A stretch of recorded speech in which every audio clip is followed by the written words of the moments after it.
99 hustles. 99 hustles.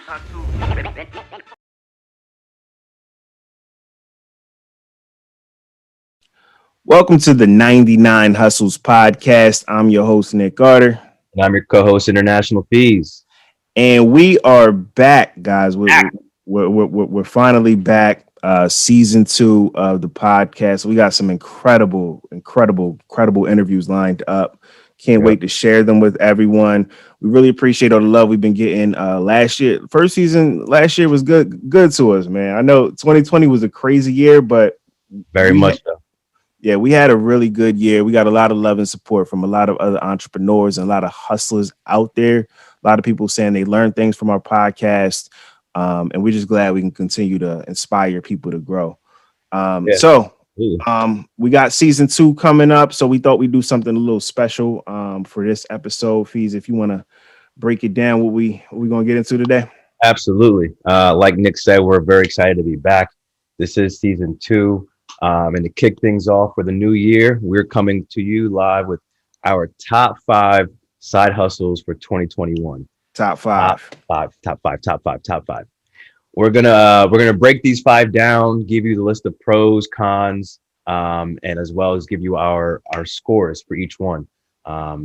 Again, we have a lot of content for 2021. And to kick things off, we want to guys give you a little refresher and reminder of hustles that we previously talked about and get into it. So without further ado, Nick, let's go over the first hustle. And kick things off, the very first hustle is vending machines.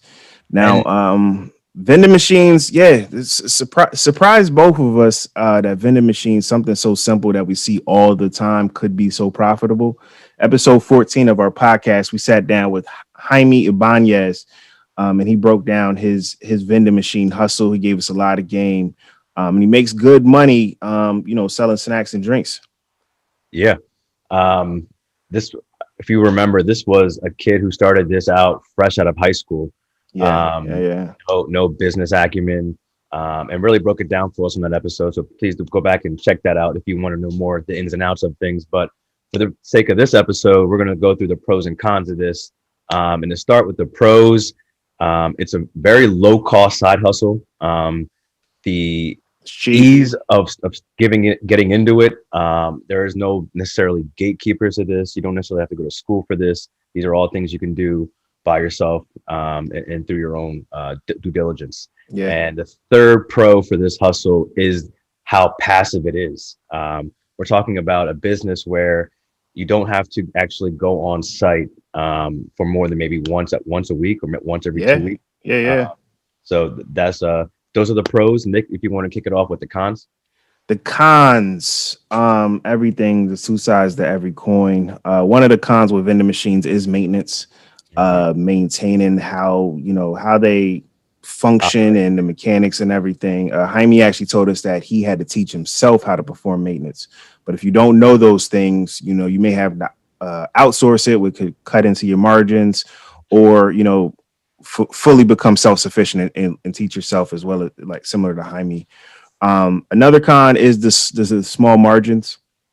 You got to think you're selling snacks and drinks. You're selling $1.50 honey bun, though you might get it for 50 cents. It's only $1 profit from that, so it's going to take a lot of sales to really bring in money.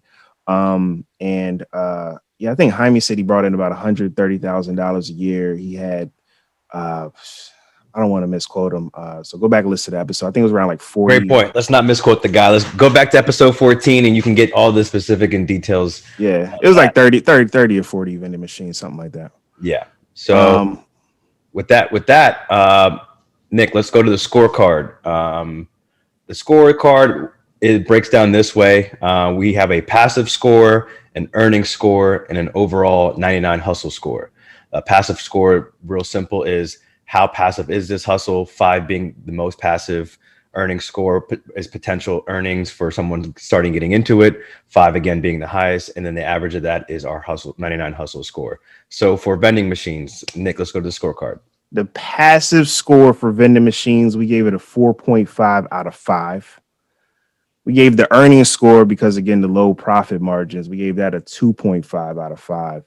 And you put those together, we got a hustle score three out of 5 for that one. 3 out of 5 for vending machines. 3 out of 5 for vending machines. Again, if you want to go back and get the full details on that and something that interests you, episode 14 is episode for you. Moving right along, we're going into side hustle number 2. Nick, take it away. Side hustle number 2, we have Amazon FBA. Amazon FBA. That's not as self-explanatory as vending machines. So, Fees, you want to what is Amazon FBA? So, Amazon FBA is essentially a higher level, not higher level, a level of drop shipping that's directly with Amazon. It provides that platform, and it's for someone that wants to do drop shipping, but maybe wants to do it on a platform that's a little bit more sophisticated. But to give you a little bit more on that, let's go through the pros here. It's no hassle. Obviously, you're using Amazon, so you get access to Amazon shipping. So that talks about, or that helps you with shipping, returns. If members have Amazon Prime, that obviously helps with the quick 40 or 2-day shipping. You're on the platform, which is the largest online platform, and where users are actively searching for items. So the market is totally there. And the last pro that we have listed here is the no need for paid advertising. Again, you have organic customers already going on to Amazon looking for items. Now it's really your way to compete to get your items listed higher. Nick, take it away with the cons. The cons for Amazon FBA is it's very expensive. It can be very costly. Fees definition, he compared it to drop shipping. One of the big differences is that Amazon FBA is much more expensive to get started. You have to buy a lot of products and keep them in an Amazon fulfillment storage, facility. And that can be pretty pricey. The cons for Amazon FBA is the competition. There's a lot of competition, a lot of people on Amazon. There's millions of buyers on Amazon, but there's also millions of sellers that you're competing with. And also for reference, this episode 10 with Kevin Pack, he was the one who broke down the Amazon game. And I think he was pulling in like six figures a month in sales. Mm-hmm. But keep in mind, that's a unicorn story. That's not going to be everybody.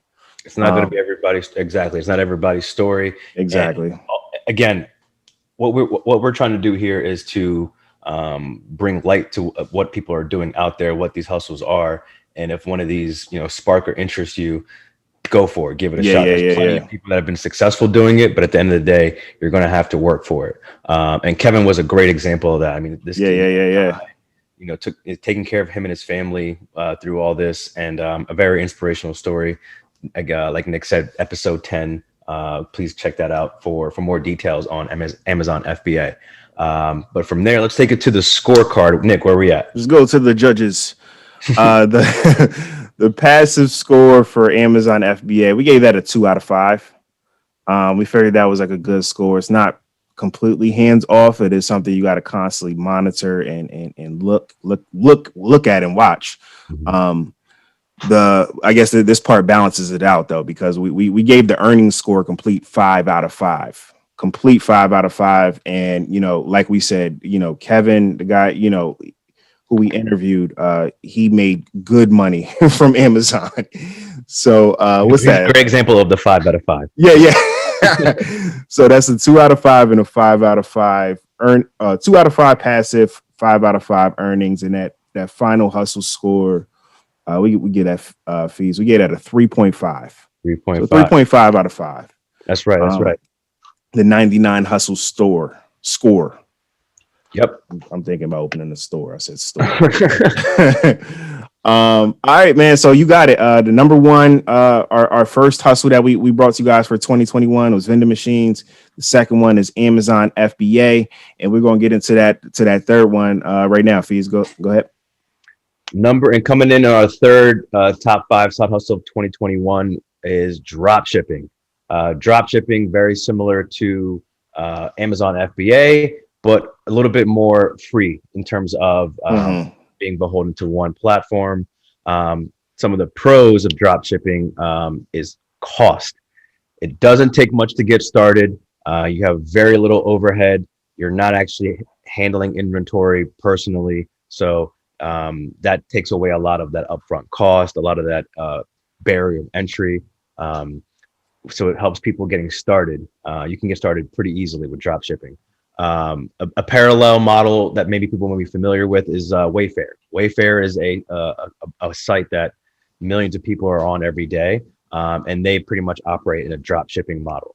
So again, that was and then this actually was our very first That was our episode. first. Yeah, that was our first episode. Our Young first episode. OG, Rashawn the Young- Don. Shout He was our very out, first Rashawn. episode. Great guest, like someone that we still keep in contact with. So if you want to learn a bit more about Amazon, or I'm sorry, about drop shipping, check out episode 1 of Rashawn. Nick, if you want to give us a little bit of the cons to this side hustle. Yeah, for sure.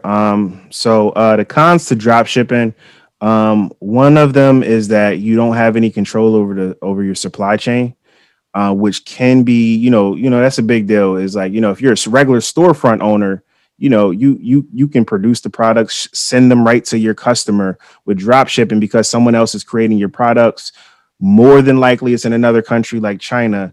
You don't have really much control over that. You could have like really long shipping times with getting your products out there to people. I think AliExpress is like a 7 to 10 day shipping time, and AliExpress is You're lucky. if you're lucky. Amazon Express is AliExpress is one of the number one drop shipping suppliers out there. Another possible con is dealing with returns. And that kind of ties into the supply chain thing, right? Because you don't know if somebody's getting sent a faulty product, and how it was produced by your supplier, and Right. now a customer is frustrated with you, and you have to deal with those returns. A lot of people, you get multiple returns a day when you start making like 5 figures or more in drop shipping. Another possible con is, possibly a con, possibly not. It just depends on, you're willing to learn. But this one is your knowledge of social media marketing. You should be knowledgeable of Facebook ads, Google ads, Instagram ads, influencer marketing. If you really want to get into drop shipping or something where you need to really market your product, it's a con, but I guess, some people could turn it into a pro though, right? Fee? Yeah, it just depends on what your skill level is, and that goes along with pretty much anything you do. Yeah. Skill set will determine how difficult something will be. So if you're a great writer, guess what? You're probably, you might be a good blogger, Yeah. But if you don't have those other skills like SEO or just overall marketing skills, that's big. I'd have the greatest pieces, the greatest articles, but it's gonna be hard to get them viewed if you don't know how to market them correctly. But with that being said, Nick, let's go to the scorecard on dropshipping. Scorecard on drop shipping, our passive income score, that we actually gave that a 2 out of 5. What ties into that again is like things like dealing with returns, monitor your supply chain. It's not completely hands off. Earnings score for drop shipping, we gave that a 3.5 out of 5. You can make a lot of money, a tons of money with drop shipping, but not quite as much as Amazon FBA. With Shopify drop shipping, you're getting the products. There's a smaller profit margin. Amazon FBA, you're buying the products in bulk. Drop shipping, you're buying the products individually, so that kind of narrows your profit margins a little bit. What's that? 2.2 out of 5 and a 3.5. What's that hustler scored in fees? That gives us a total of 3, a 3 out of 5 for drop shipping. Another great side hustle. And like we mentioned, if you want to get a little bit more details into that, check out episode 1 from Vershawn the Don, the young OG. All right, the number 4 hustle we have is selling print on demand on Etsy. If you are familiar with print on demand, if you are not familiar with print on demand, what that is it's very similar to drop shipping. You're creating a graphic, putting it on a t-shirt, a mask, a pair of socks, whatever. You're creating that design, you're sending it to a supplier that can fulfill orders for you. So you set up a storefront, people go to your storefront, they buy like the design you created on your t-shirt, they put an order on your store, and it's sent off to the directly to you, the customer, from the supplier. Brittany on episode 15 and Cody on episode 8, both of them had like a lot of success with selling print on demand on Etsy. And we definitely would recommend you check it out to get more detail. But as for the pros, though, the pros of selling on print on demand, fees. The pros, first and foremost, the cost. You're talking about zero cost for production, inventory, even shipping. You can really get started with as little as $0. Yeah. What this allows people to do, and this is a good hustle for someone that's creative, has that ability to kind of spot trends and kind of know what's going on, and create designs based on that. Another pro of this hustle is the Etsy platform. This is a platform that Nick and I honestly weren't too familiar with. Yeah. But listening to or being able to speak with Brittany and Cody in season 1, they broke down this platform and just how amazing it is. There's millions of people on this platform every day, customers looking to buy products, and it's real easy to market to them if you use other platforms like Pinterest that don't really require paid advertising. So to learn a little bit more about that, please check out episode 15 with Brittany, as well as episode 8 with Cody. Nick, you want to give us a little bit of the cons for this hustle? Yeah, for sure. Like Fee said, creativity plays a big factor into it. And that could be a gift. But at the same time, if you're not too good at designing, I know for myself, I can't draw for nothing. You might need to outsource your designing, and that can cut into your margins a little bit, and that's not always good. But you got to get it done. If you got an idea, get your idea together.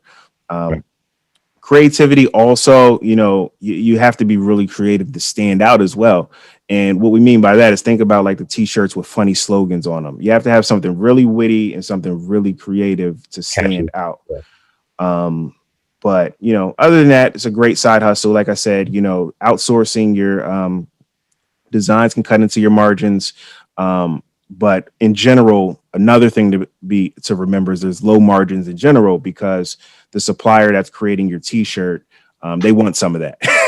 They want some of that too. They're not creating these t-shirts for free. Everybody wants a piece, dude. Yeah. So with that though, those are the cons. Fees, if you want to get into the scorecards, let's take it to the judges. Drums, please. For this side hustle, we gave this a passive score of 3. We gave this a earning score of 3.5, totaling us with the complete 99 hustle score of 3.25. Again, this is a hustle that if you're a creative, if you're able to notice trends and you have an idea, you have an ability to kind of be out in the forefront with things. If you're a memer, that's a thing. Meme stocks. If you're a memer, we're gonna trademark that right now. If you're a memer, this is a great hustle for you. And with that being said, let's get into our 5th and final side hustle for 2021. Nick, take it away. The final side hustle: mobile home investing. What? Say what? Mobile home investing. This is something that's coming up for you guys. This is something that is on season 2. Exclusive. Very, very interesting, creative, out of the box side hustle. That's mobile home investing is renting, buying mobile homes and renting them out to people, buying trailer parks, like entire trailer parks. So you don't even have to be in the same city as you, all over the place. It's a very interesting hustle that you guys will hear more about here soon. Yep. And Fees, if you want to get started with the pros. Yeah. First and foremost, cost. And this is cost compared to traditional real estate, whether that be residential or commercial. The cost to get into mobile home investing is much lower per unit, and generally speaking, lower maintenance and repair cost. Second, this is a hustle that's always in demand and has much less competition than traditional real estate. And third, main pro of this side hustle is just how passive it is. You're you don't have to be as hands-on or have to be on site as often as someone that maybe would be in the traditional flipping business and in real estate. With that being said, Nick, let's give them some of the cons. Yeah, for sure. One of the first cons is that it's location based. And what that means is the difference between the Chicago market and the Detroit market might be vastly different. And you really got to find that sweet spot around the country, like to where you really want to hustle. Another con is a stigma. Obviously, I mean, you can't front. When you first heard her say mobile home investor, you're like, what in the world is that? And right. You know what I mean? It's like there's a stigma associated with mobile homes in general.